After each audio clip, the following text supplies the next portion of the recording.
अस्सलाम वालेकुम my dear students, कैसे हैं आप लोग। उम्मीद है सब खैरियत से होंगे। आज हम लोग 9th क्लास का चैप्टर नंबर 1 है, उसका लेक्चर नंबर 4 डिस्कस करने जा रहे हैं, जो कि है defining candidate solution. Candidate solution क्या होता है, उसकी तमाम डिटेल इंशाल्लाह मैं आप लोगों के साथ डिस्कस करूंगा। और उसके बाद इसका जो नेक्स्ट स्टेप है, जो कि क्या है हमारे पास सिलेक्टिंग द बेस्ट सॉल्यूशन, ये भी इंशाल्लाह इसी लेक्चर में हम लोग कवर कर लेंगे। ठीक हो गया। तो सबसे पहले आपके पास ये है कि वर्ड जो कैंडिड है, कैंडिड का मतलब ये होता है स्पॉन्टेनियस। स्पॉन्टेनियस का मतलब ये है कि अचानक से कोई प्रॉब्लम आ जाए और अचानक से उसका आपको सोल्यूशन जो है फाइंड आउट करना हो, तो उसे हम लोग क्या कहते हैं, कैंडिड सोल्यूशन कहते हैं। ठीक है। जैसे आप जा रहे हैं और रास्ते में आपके पास कोई आ जाता है, इस तरह कोई छोटी सी दीवार आ जाती है, ये कोई ऐसी ओवरटेक आ जाती है जिसको आपने क्रॉस करना है, तो अचानक से हैपनिंग आपके सामने हो रही है। ठीक है। तो उसको कंट्रोल करना या उसका ओवरकम लेना या उसका सोल्यूशन लेना, वो बेसिकली क्या कहलाता है आपके पास, कैंडिड सोल्यूशन।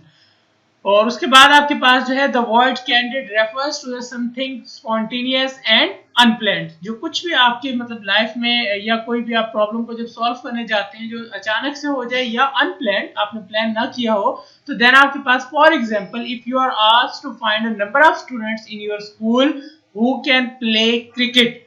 जी, आपने फाइंड करना है कि आपके स्कूल में नंबर ऑफ स्टूडेंट्स कितने हैं जो कि क्रिकेट खेल सकते हैं। तो उसके लिए आप क्या करेंगे, you can estimate by finding cricket players in your class and then multiplying it by the total number of classes in your school. ऐसा हो सकता है कि आप सबसे पहले काउंट करेंगे कि आपकी क्लास में टोटल जो क्रिकेट के प्लेयर्स हैं वो कितने हैं, और फिर आप जितनी क्लासेस हैं आपके स्कूल में, आप तमाम को आपस में मल्टीप्लाई कर लेंगे and your answer in this way is the candidate solution. आप जब एस्टिमेशन लगाते हैं, एक प्रोबेशन लगाते हैं, उसे बेसिकली क्या कहा जाता है, कैंडिडेट सॉल्यूशन कहा जाता है। ठीक है। To find exact number of cricket players. फिर भी अगर इसमें आप एग्जैक्ट फाइंड करना चाहते हैं, एग्जैक्टनेस की तरफ जाते हैं, एक्यूरेट अगर आप फिगर फाइंड आउट करना चाहते हैं, तो देन आपके पास क्या होगा, you have to opt some other way. उसके लिए डेफिनेटली आपको एक दूसरा रास्ता अपनाना पड़ेगा, जो कि क्या होगा, लाइक विजिटिंग ईच क्लास और getting data from the teachers. आप सबसे पहले एक एक क्लास को विजिट करें, फिर उसके बाद टीचर्स से आप डेटा को कैलकुलेट करें। और उसके बाद आपके पास है one can think of a candidate solution any time. फिर आप जो कैंडिडेट सॉल्यूशन को किसी भी टाइम जो है वो कंप्लीट कर सकते हैं, आप लोग सोच सकते हैं। ठीक है।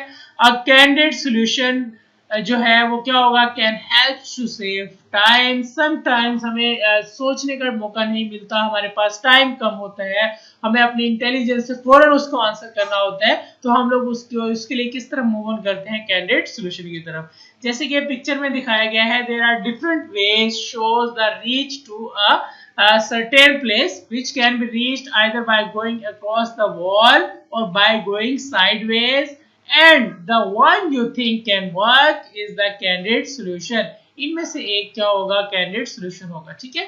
उसने वॉल को क्रॉस कर दिया, उसने राइट मूव किया, उसने लेफ्ट मूव किया, तो यहाँ पर उसने डिसीजन लिया है। तो डिसीजन का मतलब क्या होगा कि ये देखें, multiple solutions of a problem. आपने इस डायरेक्शन में उस तरफ जाना है, तो यहाँ से भी रास्ता हो सकता है, यहाँ से भी, और आप क्रॉस करके भी आप लोग यहाँ से मूव कर सकते हैं। ठीक हो गया। तो उसके लिए आपके पास है, it is not necessary that the candidate solution is the actual solution of the problem. और ये भी जरूरी नहीं है कि जो कैंडिडेट सॉल्यूशन है वो कोई एक्चुअल सॉल्यूशन हो किसी भी प्रॉब्लम का। बेसिकली ये गैस है आपके पास, आपने गैस लगाना है, गैस भी एस्टिमेशन के अकॉर्डिंग लगाना है। ठीक है। जो उससे रियलिटी बेस हो, तो रियलिटी बेस्ड डेफिनेटली होना चाहिए आपका गैस। ठीक है। तो उसके बाद हमारे पास ये एक्टिविटी है। एक्टिविटी ये है आपके पास कि your task is to find the average height of your class fellows, give a candid answer and also the method to find the exact solution. आपके पास आपने हाइट फाइंड करनी है, एवरेज हाइट जो है आपकी क्लास फेलोज की, उसके जरा देखें दोनों सॉल्यूशन जो बता रहा है आपके पास। One method is to use a measuring tape. आप एक मेजरिंग टेप लें, उसके बाद mark the height on the tape. Tape के ऊपर डेफिनेटली हाइट होनी चाहिए, and then read the exact measurement from the tape. आप एक एक स्टूडेंट की जो एग्जैक्ट मेजरमेंट है वो फाइंड कर सकते हैं। After recording the height of every student, you can calculate the average height of all the students in your classroom. क्या है कि अगर आप हर एक स्टूडेंट की जो हाइट ले सकते हैं, जैसे कि आपकी क्लास में 30 स्टूडेंट्स हैं, किसी की जो हाइट है 5.2 है, किसी की 5.3, 4, तो सबको अगर आप सम करें और 30 से डिवाइड करें तो आपके पास क्या आ जाएगी, एवरेज हाइट आ जाएगी। ठीक है, तो नेक्स्ट आपके पास, और you can even find out the candidate height of a student through some object of known height like a book. जैसे कि आप कुछ कैंडिडेट सॉल्यूशन भी है जो फाइंड आउट कर सकते हैं बुक के जरिए। जैसे कि आपके पास जो है, अगर आपके पास कोई मेजरिंग टेप नहीं है तो आपको पता है कि मेरी जो बुक है उसकी जो विड्थ है वो क्या है, 8 इंचेस है या 10 इंचेस है, तो आप उस बुक्स को के जरिए भी आप क्या कर सकते हैं, उसकी हाइट जो फाइंड आउट कर सकते हैं। Let's say that the height of your text book is क्या है, 8 सेंटीमीटर। अगर आपके पास जो बुक की जो हाइट है वो 8 सेंटीमीटर हो, you can mark the height of the book on wall. इसी तरह आप लोग वॉल के ऊपर उसकी हाइट ऑफ द बुक जो है वो वॉल कर सकते हैं आप लोग। और उसके बाद using the book several times, bar bar book को रिपीट करते हुए, जिस तरह हम स्केल के जरिए नापते हैं, और you can make a scale with intervals of 8 centimetre, हर एक 8 सेंटीमीटर का इंटरवल, और फिर then by standing next the wall you can get a candidate solution to the student. जैसे कि आपने कहा है कि मेरे पास कितने हो गए, आपने 10 बुक्स का लगा लिया तो कितना बन गया आपके पास, 80। तो आपको पता है कि कितने सेंटीमीटर होते हैं, 30 सेंटीमीटर आपके पास होते हैं अगर आपके पास 1 फीट में, तो आप उसके अकॉर्डिंग जो है किसी की भी हाइट जो है वो फाइंड आउट कर सकते हैं। ठीक हो गया।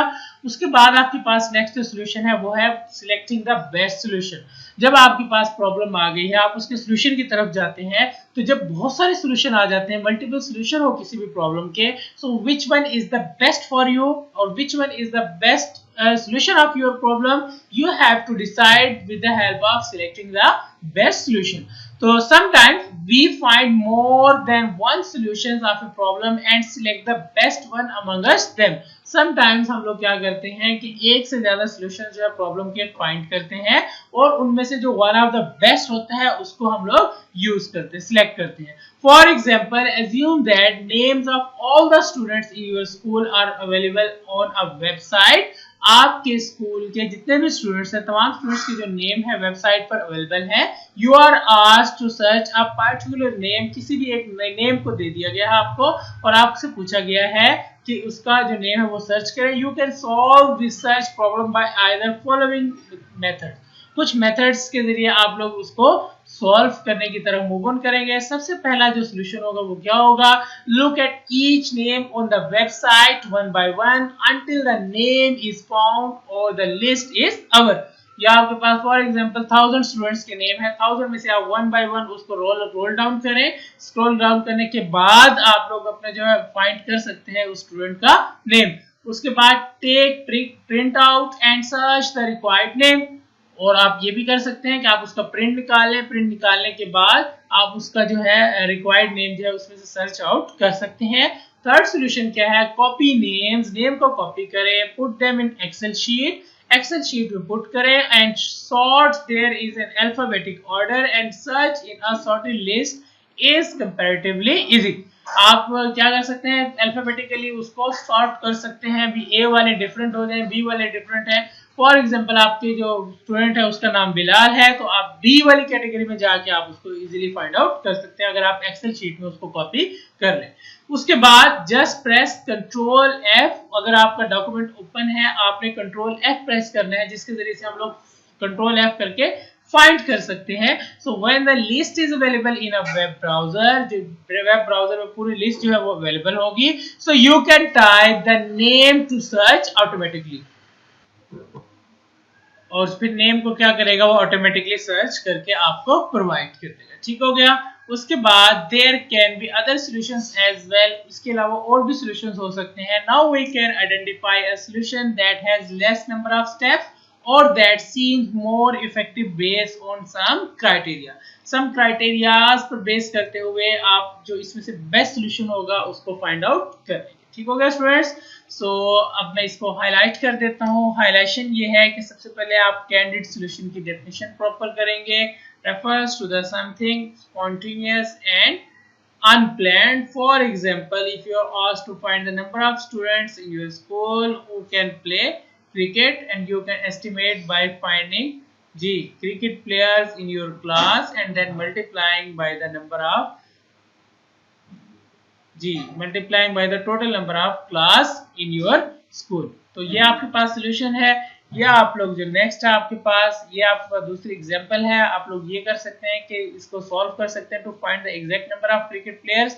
तो आप ये दोनों अच्छी तरह से रीड कर लीजिएगा, बट डेफिनेशन अच्छी तरह से पढ़ लीजिएगा। और ये एक्टिविटी है, इसको आप लोगों ने अच्छी तरह से करना है, ये पेपर में भी आ सकती है आपके लिए। और इसमें दोनों सोल्यूशन आपके पास, वन मेथड ये मेजरिंग टेप के जरिए, और यू कैन फाइंड जो है किस तरह कर सकते हैं आप लोग फाइंड जो है candid height of student through some object of unknown. इन दोनों को अच्छी तरह से आपने रीड करना है प्रॉपर्ली, कंसेप्चुअल बेस आपको मैं पहले पढ़ा चुका हूँ। और उसके बाद आपने नेक्स्ट जो है सिलेक्टिंग द बेस्ट सोल्यूशन जो है, इसको कैसे करना है कि सबसे पहले इसकी डेफिनेशन कर लीजिएगा आप लोग। Solution of a problem, select the one of the best one. Assume that the name of all the students, ये आपके पास problem है, in your school available on a website and you are asked to search a particular name. तो आपसे ये कहा जाए कि आपके पास जो है डिफरेंट स्टूडेंट्स के नेम है, तो आपके उसके 2 या 3 सोल्यूशन लिखें। तो आप इस तरह ये जो सोल्यूशन है आप इनको अच्छी तरह से पढ़िए, कॉन्सेप्चुअली जो इनको है अच्छी तरह से लर्न कर लीजिएगा। इस तरह ये है कि सबसे पहले आप जो है किसी वेबसाइट पर जो एक एक बच्चे का नाम रीड करके देन कर सकते हैं, या प्रिंट आउट ले सकते हैं, या आप एक्सेल की शीट में उसको ट्रांसफर करने के बाद उनको सॉल्व कर सकते हैं, या फिर डायरेक्टली कंट्रोल F के जरिए आप लोग जो है इसे सॉल्व कर सकते हैं। और फिर आप ये भी सजेस्ट कर सकते हैं कि विच one is the best solution for you, आपके पॉइंट ऑफ व्यू से सबसे बेस्ट जो सोल्यूशन वो कौन सा है। ठीक हो गया स्टूडेंट्स, तो ये था आज का टॉपिक। आप लोगों को समझ आ गया होगा आई थिंक सो। अपना बहुत सारा ख्याल रखिएगा स्टूडेंट्स। अल्लाह हाफिज़।